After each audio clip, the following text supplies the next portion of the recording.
बहुत बढ़िया बात। आदरणीय प्रधानमंत्री जी कह रहे थे कि देश की जनता कह रही है क्योंकि वो भी मोदी तेरा कमल खिलेगा, हम तो कह रहे हैं बोल रहा हिंदुस्तान 24 में नहीं खिलेगा, कमल निशान नहीं दिखेगा, कमल नीतीश कुमार को आज जनता के लिए नीतीश कुमार के साथ आ गए हैं। कैसे राजनेता अपने हिसाब से चीजों को बदलते हैं ये सबने देखा है। इसमें जनता के विकास और जनता की बातें जब राजनेता करता है तो ऐसी थोड़ी सी हंसी आ जाती है। अब बिहार में लालू यादव नीतीश कुमार अगर ये अलायंस रह जाता है तो कांग्रेस को कितनी सीट देगा? 2009 में यही अलायंस टूट गया था क्योंकि लालू यादव सिर्फ 4 सीट दे रहे थे। स्वागत है आप सबका हमारे इस चैनल पे जिसका नाम है BS सनातन। तो आज के इस वीडियो में हम लोग देखेंगे कि किस तरह अर्पिता आर्या और अजय आलोक ने मिलकर मृत्युंजय तिवारी की जमकर बजाई है। तो चलिए आज के इस वीडियो को हम शुरू करते हैं। मृत्युंजय तिवारी, मेरा आपसे सवाल राहुल गांधी को लेकर, क्योंकि अधिवेशन चला, मंथन हुआ, आपको क्या लगता है? जैसे उन्होंने कहा कि भाई तेजस्वी जो है वो सर्वमान्य है, नेता है, राहुल गांधी को भी उन्होंने बताया, लेकिन जब विपक्ष की एकता की बात आती, एकजुटता की बात आती है और प्रधानमंत्री नरेंद्र मोदी को टक्कर देने की बात आती है, आप मानते हैं राहुल गांधी फ्रंट पर होंगे, तेजस्वी सपोर्ट करेंगे पीछे से, या आप तेजस्वी फ्रंट पर होंगे और राहुल सपोर्ट करेंगे? देखिए अर्पिता जी, जो भी होंगे PM पद के उम्मीदवार कौन होंगे कौन नहीं होंगे ये तो सारे विपक्षी पार्टियां बैठ करके तय कर लेंगे। 2004 का हम आपको उदाहरण देना चाहते हैं। उस समय भी साइनिंग इंडिया था अटल जी का। किसी ने सोचा नहीं था, सोनिया गांधी जी के नेतृत्व में चुनाव लड़ रहे थे UPA और प्रचंड बहुमत आया। सरकार 10 वर्षों तक मनमोहन सिंह जी के नेतृत्व में चली। ये लोकतंत्र है अर्पिता जी। लोकतंत्र में सत्ता का अहंकार ये जनता चकनाचूर कर देती है, जिसे अर्श पर पहुंचाती है, फर्श पर पहुंचाती है। विपक्ष का प्रधानमंत्री का चेहरा कौन होगा? कांग्रेस पार्टी राष्ट्रीय स्तर पर अगुवाई करती है, राज्यों में क्षेत्रीय पार्टियां ड्राइविंग सीट पर रहती हैं। तो हर जगह, चाहे बिहार हो, बंगाल हो, महाराष्ट्र हो, उत्तर प्रदेश हो, आप देखेंगे इसी 4 स्टेट में अगर बीजेपी रुक गई तो फिर बीजेपी 100 के नीचे आ जाएगी।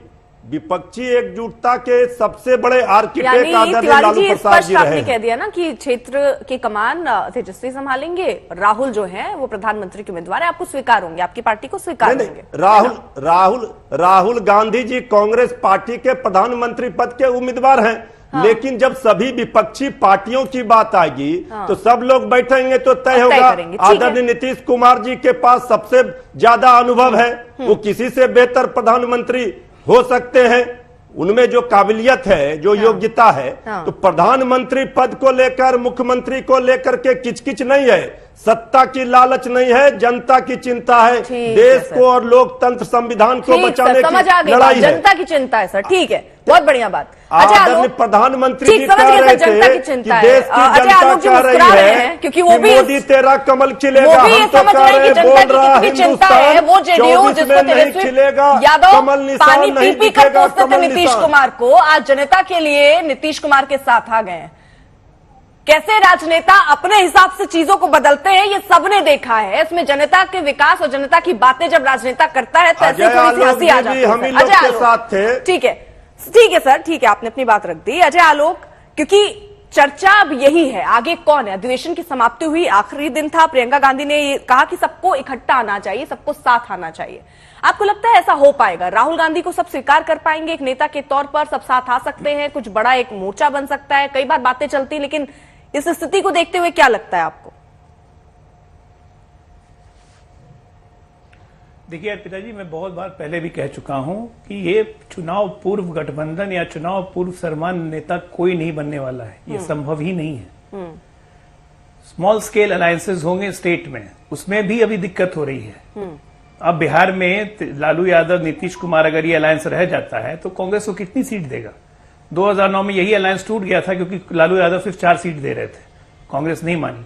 बात है कि कांग्रेस अपनी कितनी जमीन देने को तैयार है विपक्ष को। ऑलरेडी कांग्रेस बिहार, यूपी, बंगाल इन सब स्टेट्स में फिनिश हो चुकी है। अब इसमें और फिनिश होकर अपना अस्तित्व खत्म करेगी कि अस्तित्व को मजबूत करेगी? एक चीज ये लोग सब जान गए हैं कि 24 के चुनाव का रिजल्ट तय है। ये लोग जानते हैं कि ये लोग लड़ने के पोजीशन में नहीं है। डिफीट एक्सेप्ट करके ही ये विपक्षी एकता की बात हो रही है कि अकेले हम हरा नहीं सकते हैं, मिलके कुछ मुकाबला करते हैं, जीत सकते हैं सब। तो नेता कौन बनेगा ये तो चुनाव बाद ही तय होगा। और परिणाम ऐसे रहेंगे कि कांग्रेस अगर अपने दम पे 125 सीट लाती है तो बाकी लोग कांग्रेस के पीछे रैली करेंगे, जैसे 2004 में हुआ था। आप 2004 में देखिए, भारतीय जनता पार्टी और कांग्रेस के सीटों में से 6 सीट का अंतर था, 144 और 138। लेकिन लेफ्ट का ब्लॉक 80 का था, उसके कारण ये यूपीए गवर्नमेंट बन गई। कोई अभूतपूर्व मेजोरिटी नहीं आई थी। 2009 में कांग्रेस को 206 सीट आई खाली। वो इसलिए आई क्योंकि न्यूक्लियर डील इन्होंने किया।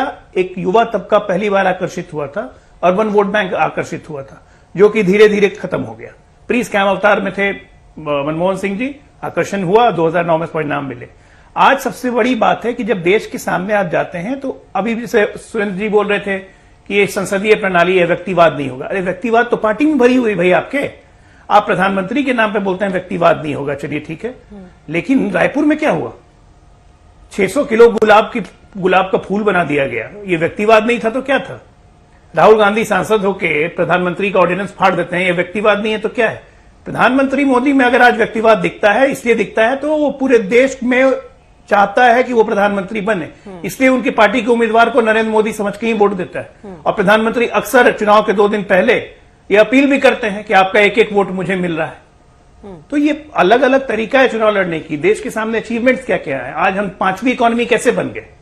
ठीक है, देश कुछ कर ही नहीं रहा है, देश बर्बाद हो गया, डूब गया। एक तरफ कहते हैं कि हमारे पड़ोसियों से हमारे सारे संबंध खत्म हो गए, कोई हमें भाव नहीं दे रहा है, हम कमजोर हो गए हैं, हमारी विदेश नीति फ्लॉप हो गई है। भाई अगर हमारी विदेश नीति फ्लॉप हो गई, हम पड़ोसियों से कमजोर हो गए, तो श्रीलंका, बांग्लादेश या अडानी को कॉन्ट्रैक्ट फिर कैसे देते हैं? उसका भी आरोप लगा देते हैं कि प्रधानमंत्री की पैरवी पे कॉन्ट्रैक्ट मिल जाते हैं। दोनों दो बात तो नहीं हो सकती है ना, या तो हम कमजोरी हो गए हैं या इतने मजबूत हो गए हैं कि पीएम कहेंगे तो दूसरा देश भी कॉन्ट्रैक्ट दे देगा।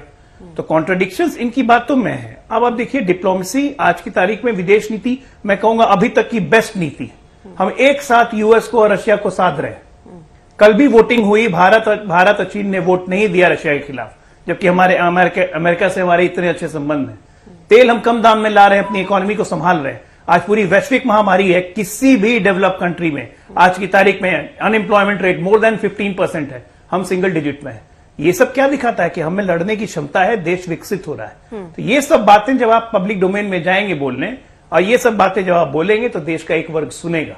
और दूसरी बात, दूसरी तरफ हो रही है, कल जैसे बिहार में रैली हुई, एक तरफा एजेंडा मुसलमान जोड़ो, मंच से सारे नेता ओवैसी का नाम ले रहे हैं कि ओवैसी आके मुसलमानों का वोट काटेगा, मुसलमानों को इकट्ठा रखना है। लालू जी संदेश दे रहे हैं कि भाई माइनॉरिटीज की रक्षा करनी है, माइनॉरिटीज के साथ रहना है।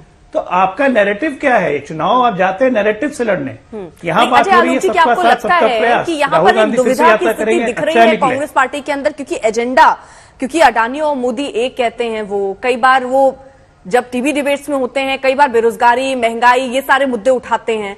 फिर जब लाल चौक का, जैसा आप जिक्र कर रहे हैं, लाल चौक पहुंचकर तिरंगे की बात करने लगते हैं, जिसको बीजेपी अपने पॉइंट्स के तौर पर गिनाती है। तो क्या ऐसे पॉइंट्स कांग्रेस पार्टी सामने रख देती है जो उसके लिए कहीं ना कहीं थोड़े माइनस हो जाते हैं? तो आपने देखा कि किस तरह अर्पिता आर्या और अजय आलोक ने मिलकर मृत्युंजय तिवारी की बेहद क्लास लगाई है। अगर आप लोगों को हमारा यह वीडियो पसंद आया हो, वीडियो को लाइक करें, चैनल को सब्सक्राइब करें और बेल आइकन दबाना न भूलें। धन्यवाद।